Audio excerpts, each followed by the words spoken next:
nekk ci route nationale bi yenn stade bi HLM Grand Yoff waaw yootu pont de l'Émergence kon patriote yéen ñëpp ñu leen di woo ngeen ñëw ñu def bloc fii waaw.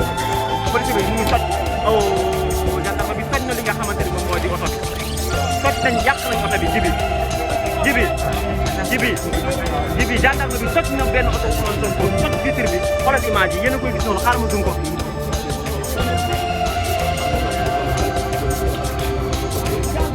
jibi yaa ngi koy gis noonu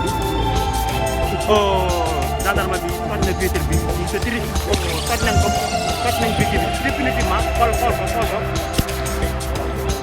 jibi c'est triste jibi nekkatuñ ci sécurité fi mu ne nii nekkatuñ ci benn sécurité jamono bi Guy Marius Sagna gaañ nañ Guy Marius Sagna encore mu ngi jooy Guy Marius Sagna mu ngi jooy si bët yi Guy Marius Sagna mu ngi naan bët yi Guy Marius Sagna mu ngi naan bët yi am na lu si nekk ñu ngi évacuer Guy Marius Sagna oh là là ñu ngi évacuer Guy Marius Sagna